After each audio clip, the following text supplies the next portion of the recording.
మొత్తానికి అమౌంట్ అయితే డ్రా చేసేసా. ఆ అమ్మాయి మెసేజ్ చూడు ఏం పెట్టిందో. పోలీస్ ఫైన్కి 20 దినార్లు.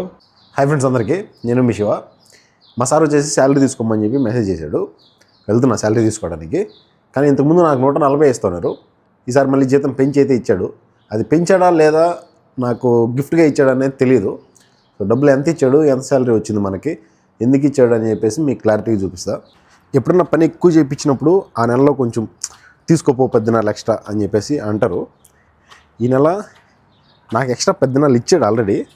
అంటే సాఫ్ట్ రిలీజ్ వచ్చారు, ఆ తర్వాత రంజాన్ స్టార్ట్ అయింది, పనులు ఎక్కువగా ఉన్నాయని చెప్పేసి ఒక 10 దినాలు ఎక్స్ట్రా ఇచ్చాడు ఖర్చులో పెట్టుకొని. కానీ మళ్ళీ ఇప్పుడు జీతం పెంచి తీసుకోపో అని చెప్పేసి అనేసరికి నాకు డౌట్ వస్తుంది అనమాట. అందుకని చెప్పేసి మీ అందరికీ చెప్దామని చెప్పేసి ఆ సంతోషంలో వీడియో పెడుతున్నా. పోయి ఏటీఎంలో డ్రా చేసుకొని చూపిస్తా. ఇంకా ఇలేదు జీతం అని చెప్పేసి వెయిట్ చేస్తున్నా. మర్చిపోయినారో ఏమో, రంజాను అండ్ నేషనల్ డే వీళ్ళంతా బయట ఎంజాయ్ చేయడానికి ఎక్కువ తిరుగుతున్నారు అనమాట. అందుకని చెప్పేసి కొంచెం మర్చిపోయినట్టున్నాడు. రాత్రి మెసేజ్ చేశాడు 11 గంటలప్పుడు, శివ నువ్వు శాలరీ తీసుకొని పని మనిషికి ఒక 90 దినాలు అమౌంట్ ట్రాన్స్ఫర్ చేసి ఎక్స్ట్రా ఒక 50 దినాలు నాకు తీసుకోరా అని చెప్పేసి. ఎప్పుడు కూడా 21వ తేదీ నుంచి 25వ తేదీలోపు ఇచ్చేస్తాడు. కానీ ఈసారి కొంచెం లేట్ అయింది. ఆయనకి ఏదైనా ఇవ్వాలనిపించిందంటే 10 దినాలు ఎక్స్ట్రా అయినా ఇస్తాడు, కానీ ఒక 2 రోజులు 3 రోజులు అటు ఇటుగా ఇచ్చేస్తాడు. అలా అసలే ఇవ్వకుండా రేపు నెల ఇద్దామని చెప్పేసి ఆలోచన మాత్రం ఉండదు. నెల ఖచ్చితంగా అకౌంట్లో పడిపోవాల్సిందే. అమౌంట్ మాత్రం వాళ్ళు ఎన్ని ఇబ్బందుల్లో ఉన్నా మనకైతే శాలరీ ఇచ్చేస్తారనమాట. పెట్రోల్ పట్టించడానికి పెట్రోల్ స్టేషన్కి వచ్చారనమాట. ఇక్కడ మాత్రం కార్డు యూస్ చేసేది ఉండదులేండి, ఫ్రీగానే పెట్రోల్ కార్డు ఉంది, మేడంకి సంబంధించి కంపెనీది. దాంట్లో పట్టించేస్తా. 113 కిలోమీటర్లు, 165, 168 ఫుల్ చేసామంటే ఎన్ని కిలోమీటర్లు తిరగచ్చు అనేది చూపిస్తుంది అనమాట.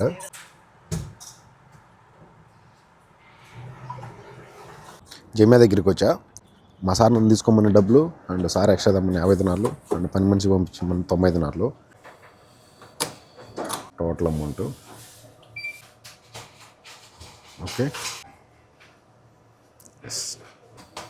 ఎందుకు ఏటీఎం కార్డు వస్తుంది అనేది నాకు తెలియదు. మీకు తెలిసింటే కామెంట్ చేయండి. మొత్తానికి అమౌంట్ అయితే డ్రా చేసేసా. అమౌంట్ డ్రా చేసుకొచ్చేప్పుడు పిల్లలు రెడీగా ఉన్నారు స్కూల్కి పోయేదానికి. అందుకని చెప్పేసి ఫస్ట్ స్కూల్లో వదిలిపెట్టి తర్వాత అమౌంట్ ట్రాన్స్ఫర్ చేయాలి అండ్ సార్కి కూడా అమౌంట్ ఇచ్చేయాలి. 2 20 దినాల నోట్లు అండ్ ఒక 10 దినాల నోటు 50 దినాలు పై తీసుకోబోతున్నాను సార్కి ఇచ్చేద్దామని. ఫస్ట్ మెసేజ్ చేశా, సార్ నేను బయట ఉన్నాను డోర్ దగ్గర అని చెప్పేసి. చాలాసేపటికి రాలేదని ఫోన్ కొట్టేదానికి ఎత్తలేదనమాట. ఫుల్ నిద్రలో ఉన్నాడు. అంత మేలుకొని డే టైంలో కొంచెం ఎక్కువసేపు నిద్రపోతుంటాను అనమాట, రంజాన్ కాబట్టి. సరే అలా కన్నులు నలుపుకుంటూ వచ్చాడు బయటికి, డబ్బులు తీసుకుని వెళ్ళిపోయాడు. ఇంక మనం ఒక అమ్మాయికి అమౌంట్ అయితే ట్రాన్స్ఫర్ చేయాలి. మా ఇంట్లో పనిచేసే పని మనుషులకి నేనే అమౌంట్ అనేది ట్రాన్స్ఫర్ చేస్తూ ఉంటాను అనమాట. ఎంత శాలరీ ఇస్తున్నాడు, ఎవరికి ఎంత అమౌంట్ సెండ్ చేయమంటున్నాడు అనేది నాకు క్లారిటీ తెలుసు. పాప చూడండి, పాపం మా ఇంట్లో పనిచేసే అమ్మాయి డీటెయిల్స్ పెట్టింది. శివ ఒకవేళ సార్ అడిగాడంటే ఈ అమౌంట్ ట్రాన్స్ఫర్ చేయని చెప్పేసి. ఆ అమ్మాయి మెసేజ్ చూడు ఏం పెట్టిందో. Good morning Shiva, can you please send my money early, my son have no food అని పెట్టింది మెసేజ్. చూడండి ఎంత కష్టపడుతున్నారో పిల్లల కోసం. నాకైతే ఒక్కొక్కసారి ఇట్లా శాలరీ లేట్గా వచ్చినప్పుడు వీళ్ళు కొంచెం అమౌంట్ కావాలని చెప్పేసి అడుగుతారు. నాకు కూడా అదే టైంకి శాలరీలు ఇస్తారు కాబట్టి నేను కూడా వాళ్ళకి హెల్ప్ చేయలేను. చాలా బాధ వస్తుంది. మిడిల్ క్లాస్కి సంబంధించి ఎంతోమంది తల్లిదండ్రులు వాళ్ళ పిల్లల్ని చదివించుకోవడానికి, వాళ్ళ పిల్లల భవిష్యత్తుల కోసం, కడుపు నిండా అన్నం పెట్టడం కోసం ఎంతో కష్టపడి ఇక్కడ రూపాయి కూడబెట్టుకొని నెలాబొద్దు, ఈ నెలంతా ఎంత కష్టపడతారో తెలీదు, నెలాబొద్దు జీతం వస్తే టక్కుమని ఒక్క గంట కూడా వాళ్ళ చేతిలో పెట్టుకోకుండా అమౌంట్ ట్రాన్స్ఫర్ చేస్తారు. ఈ మెసేజ్ చూస్తూ ఉంటే ఎంత బాధ వస్తుందంటే అంత బాధ వస్తుంది అనమాట. My son have no food కోసమే కదా ఇంత కష్టపడుతున్నావు, ఆ కడుపు కూటు కోసమే కదా ఇంత కష్టపడుతున్నావు. నెలా పొద్దు జీతం వచ్చేంతవరకు వెయిట్ చేసి ఆ జీతం డబ్బులు పంపించుకుంటా ఉంటే ఇంటికి ఆ వచ్చే సంతోషం ఆ వేరే లెవెల్లో ఉంటుంది. అడిగాను అనమాట, ఈ నెంబర్కి నా అమౌంట్ సెండ్ చేయాల్సిందని చెప్పేసి ఫోన్ చేసి. నేరుగా స్కూల్ డ్యూటీలు అయిపోగానే వచ్చేసా బ్యాంక్ దగ్గరికి, వెళ్ళేసి అమౌంట్ సెండ్ చేద్దాం. మనకి ఇంటి దగ్గర ఫోన్పేలు, జీపేలు లాంటివి ఉంటాయి కదా, వాళ్ళకు కూడా అలాగే జీక్యాష్ అనేది ఉంటుంది ఒకటి. సో వాళ్ళకి ఫోన్ నెంబర్ ఇస్తారు, పేరు చెప్తారు, అంతే వాళ్ళ అకౌంట్లో అయితే పడిపోతుంది. నేను పనిచేసే ఏరియాలో వచ్చేసి కిందే జిమియా అనమాట. ఇక్కడ కనిపించడం పెద్ద జిమియా సభాసాలం ఏరియాలో. ఇక్కడే ఆల్మోజియన్ ఎక్స్చేంజ్ అయితే ఉంటుంది. ఇక్కడికి వచ్చేసి అయితే అమౌంట్ పంపించుకుంటాం అనమాట. మేము పంపించిన బ్యాంక్ డీటెయిల్స్ 20, 40, 60, 80, 90.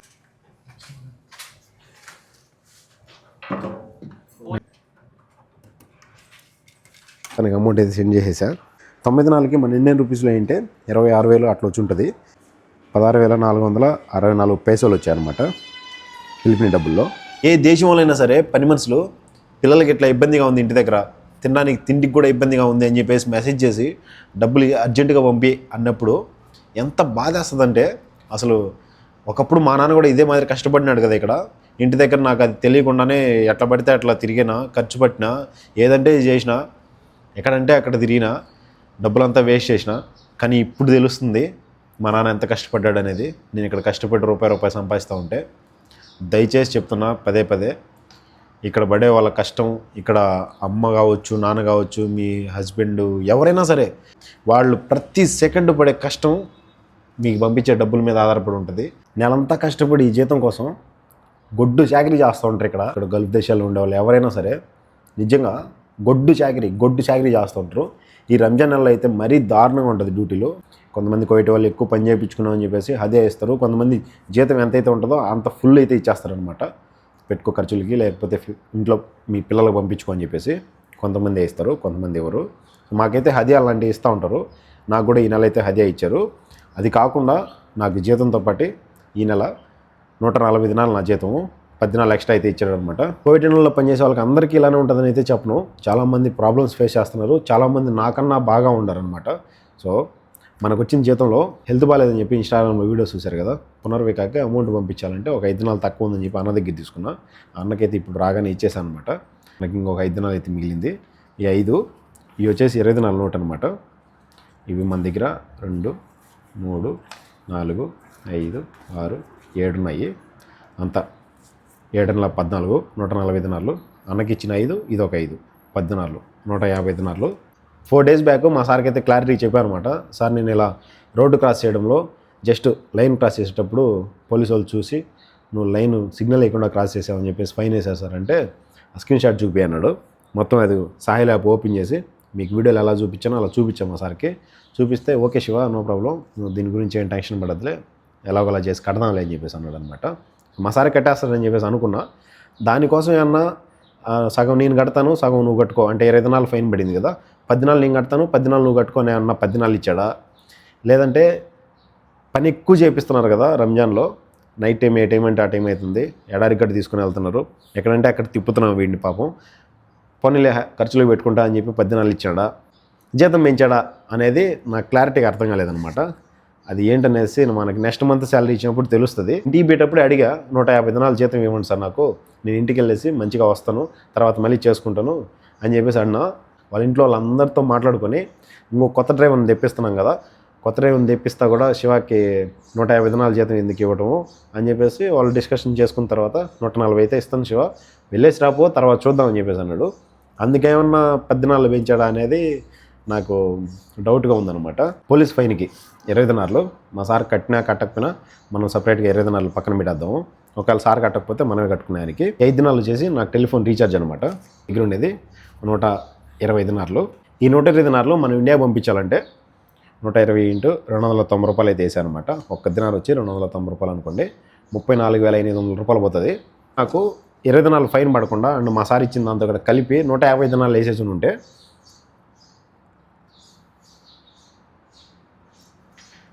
43,500 రూపాయలు పోయి ఉంటుంది. ఇంటి దగ్గర క్యాబ్ నడుపుకొని, ఇంటి దగ్గర ఆటో నడుపుకొని ఇక్కడే సంపాదించుకోవచ్చు కదా ఫ్యామిలీతో ఉండని చెప్పేసి చాలామంది కామెంట్ చేస్తున్నారు. ఇంటి దగ్గర కూడా అన్ని పనులు చేసుకుంటా డబ్బులు అయితే సంపాదించు, కానీ రోజువారీ ఈరోజు ఆటో నడిపింది 1000 రూపాయలు వచ్చినా 500 వచ్చినా ఈరోజు ఖర్చులకు పెట్టేస్తాము. ఇంటి దగ్గర డబ్బులు చూస్తేనే ఓ ఇది పలానా ఉంది, పలానా ఖర్చు ఉందని చెప్పేసి పెట్టేస్తాం అనమాట. కానీ ఇది మాత్రం నెలంతా మనం ఇక్కడ పని చేస్తే నెలా పొద్దు లాస్ట్లో వస్తుంది కాబట్టి ఇంత అమౌంట్ అని చెప్పి క్లారిటీ ఉంటుంది మనకి. కావాలంటే మీరు ఆటో నడిపే వాళ్ళు కానీ క్యాబులు నడిపే వాళ్ళు కానీ అడిగి చూడండి, వాళ్ళు రోజుకి 500 సంపాదించినా కూడా వాళ్ళు పెట్రోల్ ఖర్చులకంట, వాళ్ళు తినడానికంట, ఫ్యామిలీ కోసం ఏమైనా తీసుకొని పోవడానికంట అన్నిటికీ ఖర్చు పెట్టేస్తూ ఉంటారు. ఇంటి దగ్గరికి ఇక్కడికి డిఫరెన్స్ ఏంటంటే మనకి నెలకు ఒకటేసారి ఇంత అమౌంట్ అని వచ్చేస్తుంది. ఇంటి దగ్గర మనం రోజు ఎంత సంపాదించినా నెలకి ఇంత అమౌంట్ మిగలబెట్టామనేసి మాత్రం అది క్లారిటీగా లెక్క అనేది ఉండదన్నమాట. నిజంగా గల్ఫ్ దేశంలో అప్పట్లోనే మా నాన్న వచ్చి పనిచేసాడంటే చాలా గ్రేట్. అసలు మా నాన్నకి హ్యాట్సప్. ఇలా పిల్లల కోసం ఎంతోమంది కష్టపడుతున్నారు, వాళ్ళందరికీ నేను నిజంగా చెప్తున్నా, మనస్ఫూర్తిగా అందరికీ హ్యాట్సప్. ఇక్కడ కష్టాన్ని పక్కన పెట్టి వాళ్ళకి కావాలని ఏదైనా సరే, అది ఎంత డబ్బులైనా సరే, నా పిల్లలు బాగుంటే చాలు, వాళ్ళకి అది కావాలంటున్నారు కాబట్టి వాళ్ళ సంతోషం కోసం కొనిచ్చేద్దాం అని చెప్పేసి అప్పు చేసి మరీ కొనిచ్చేటోళ్ళు కూడా ఉన్నారు. సో నిజంగా మీ అందరికీ చాలా చాలా చాలా చాలా కృతజ్ఞతలు. కొంతమంది అయితే 10 ఏండ్లు, 20 ఏండ్లు, 30 ఏండ్లు నేను పుట్టక ముందు వచ్చి ఇప్పటి వరకు కూడా పనులు చేస్తూ ఇంట్లో డ్రైవర్గాను కద్దమ్మలుగాను ఉండేటోళ్ళు చాలామందే ఉన్నారు. నేను ఎంతోమందితో బయట మాట్లాడినప్పుడు, అందుకని చెప్తున్నా.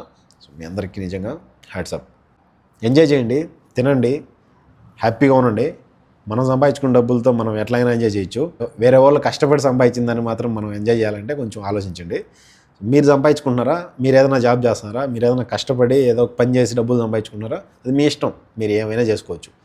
కానీ అమ్మ నాన్న సంపాదించేదాన్ని మనం ఏదో మనమే సంపాదిస్తున్నాం అన్నట్టుగా ఖర్చు పెట్టడం అది తప్పు. ఎక్కడికైనా సరే, అది ఏ దేశానికైనా సరే, మీరు వెళ్ళే ముందే ఆలోచించుకొని వెళ్ళండి, మీరు అక్కడ చేసుకోగలుగుతామో లేదా అనేది. ఊరికే డబ్బులు వేస్ట్ చేసుకొని అక్కడికి వెళ్ళిపోయి ఆ తర్వాత అక్కడ పని చేయలేక ఇంటికి వెళ్ళిపోయినారంటే అంతా అప్పు మిగిలిపోతుంది. మీకు ఈ వీడియో ఎలా అనిపించిందో కామెంట్ చేయండి. ప్లీజ్ వీడియోకి లైక్ చేయండి. Thank you for watching. Love you all. ఉంటా. బై. జై హింద్.